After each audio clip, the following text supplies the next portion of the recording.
desain ruangan. Leka mengerutkan kening menatap layar MacBook milik sang suami. Leka berpikir, kenapa pula Niko senang membeli rumah, padahal rumah yang saat ini mereka tempati saja masih terbilang baru. Ini yang akan kita tinggali di Paris, sayang, ucap Niko seolah mengerti apa yang ada di pikiran Leka sekarang. Ia menunjukkan beberapa foto yang menampakkan sebuah bangunan luas nan mewah dikelilingi halaman hijau dan jajaran pohon pinus memagari setiap sisi lahan tersebut. Dagu Niko bertumpu di pundak kanan Leka. Kedua tangan kerasnya melingkari pinggang ramping itu dengan posesif. Bagaimana? Kamu suka? Tanyanya, lalu mengalihkan mata dari layar ke wajah Leka.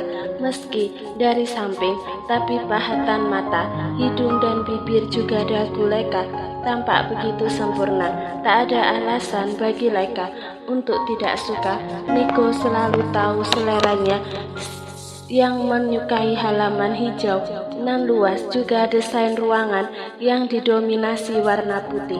Leka lantas mengangguk cepat diiringi sebuah senyuman lebar.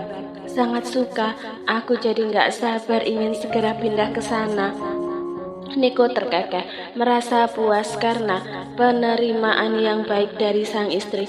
Wajah Niko terbenam lebarnya, bibirnya mengecup sebuah yang mampu membuat Leka tersengat.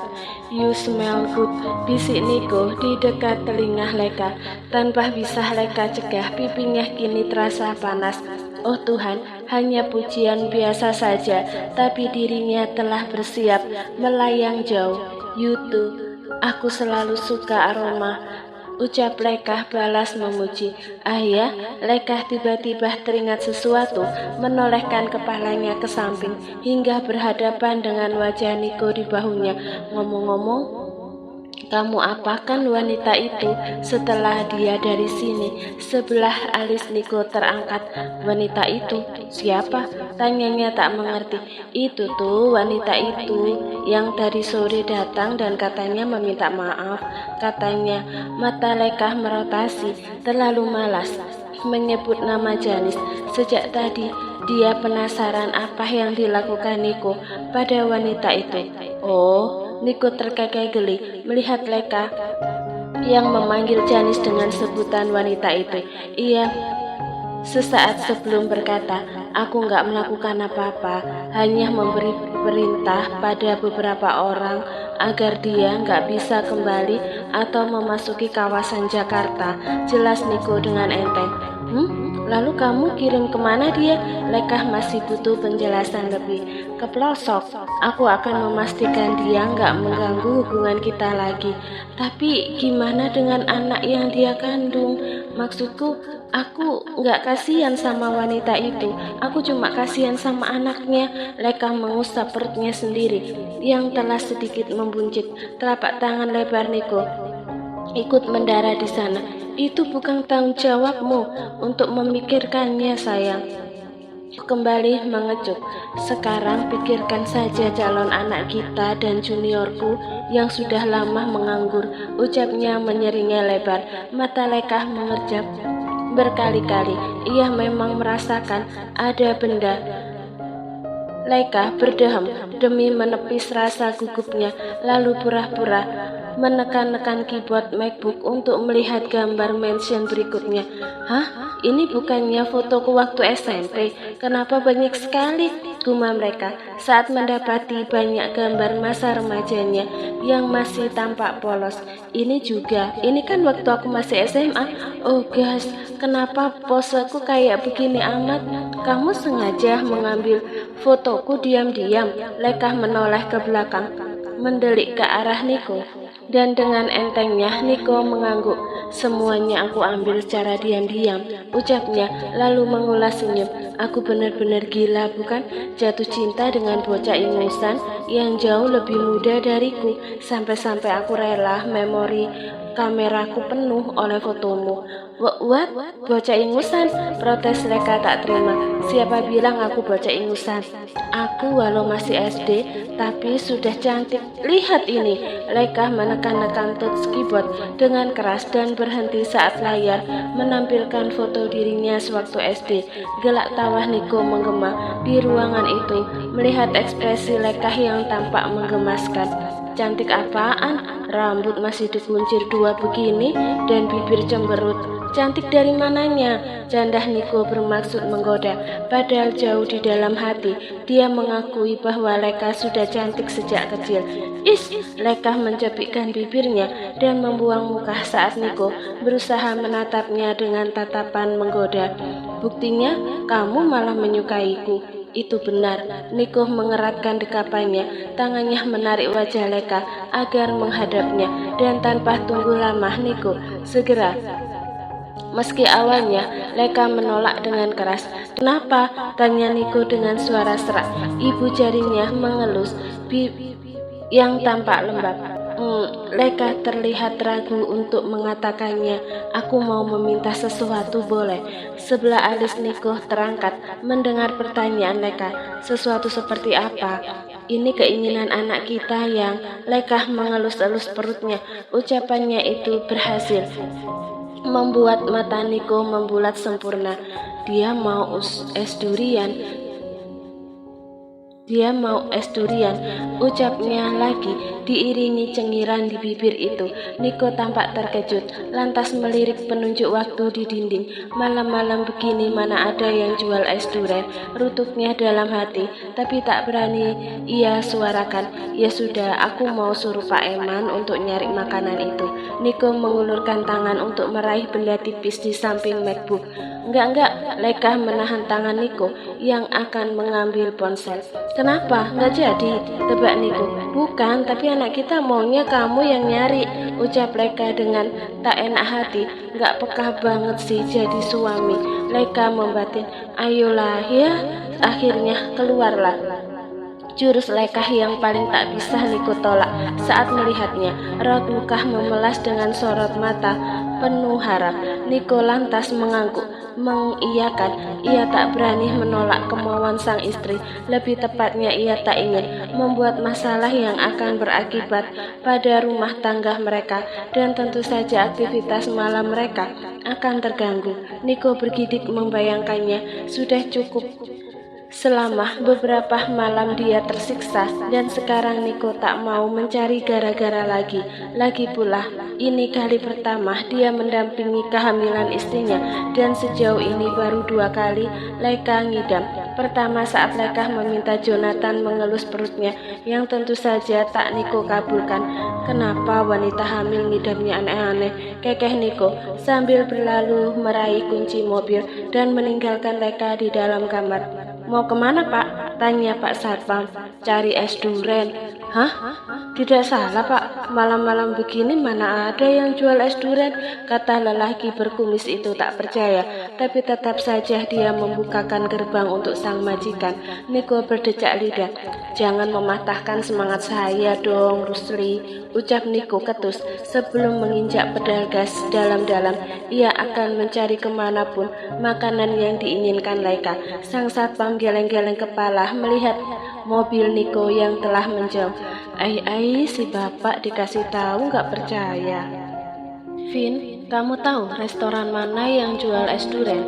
Iko menyugar rambutnya dengan sebelah tangan yang terbebas dari kemudi.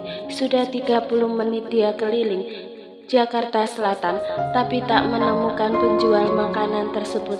Es durian, terdengar gelak tawa Ervin dari speaker Bluetooth yang tersambung dengan ponsel. Ngapain jam 12 begini nyari es durian? Lagi ngidam. Istriku yang lagi ngidam. Niko mendengus pelan. Kalau tidak sedang butuh, mana mau Niko menghubungi Ervin, sahabatnya itu. Memang yang paling tahu tentang seluk-beluk Jakarta, dan seharusnya penjual es durian pun Ervin tahu. Oh, ups, aku lupa kalau Leka lagi hamil. By the way, nggak ada bro restoran yang jual es durian malam-malam begini, sudah Niko duga. Memang tidak ada yang bisa Niko andalkan. Ucapan Ervin dan satpam di rumahnya sama saja. Tapi bro, coba cari aja keliling Jakarta. Ingat, usaha nggak akan membohongi hasil. Apalagi untuk istrimu yang lagi hamil. Bisa-bisa anaknya ngeces terus kalau nggak dapat itu makanan. Amit-amit. Niko tak sanggup membayangkan anak keduanya nanti terus-terusan ngeces. Padahal Niko tahu hal itu hanyalah mitos belaka. Di zaman yang sudah serba canggih begini, tak seharusnya dia percaya dengan hal-hal seperti itu. Ya sudah, kututup teleponnya. Silahkan dilanjut bersenang-senang dengan wanitamu itu. Cepat nikahi, jangan cuma dijadikan teman di ranjang saja. Buru-buru Niko memutus sambungan sebelum Ervin sempat bersuara lagi. Bisa panjang obrolan mereka, dan Niko tak mau menghabiskan waktu hanya untuk membahas teman ranjang Ervin. Es durian lebih penting dari segala-galanya saat ini.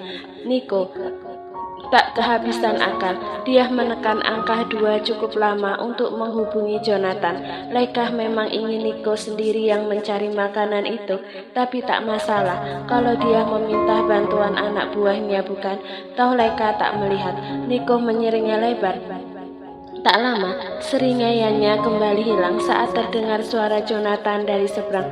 Ada yang bisa saya bantu, Tuan? Suara Jonathan terdengar seperti orang yang baru bangun tidur. Ya, aku mau kau keluar sekarang juga. Bawa beberapa orang untuk menyebar ke 4 titik. Titah Niko tak ingin dibantah. Apa anak buah Wijaya atau Willy membuat ulah lagi? Tanya Jonathan waspada. Bukan, aku mau kalian mencari sesuatu. Oh baiklah, saya akan segera menyuruh beberapa orang menyiapkan perlengkapan untuk melakukan pencarian. Niko tampak menggaruk belakang kepalanya mendengar suara Jonathan yang tegas dan seperti akan mencari seorang musuh. Jo, yang mau aku cari adalah makanan. Kau tidak perlu menyiapkan apa-apa. Aku mau kalian cari es duren. Es duren? Apa itu, Tuan? Menghela nafas, Niko mengetuk-ngetukkan jari telunjuknya di atas kemudi. Kendaraannya kini berhenti di lampu merah. Niko lupa jika Jonathan belum lama tinggal di Indonesia. Jadi lelaki bule itu pasti tidak tahu apa itu es durian. Pokoknya kalian cari nama makanan itu.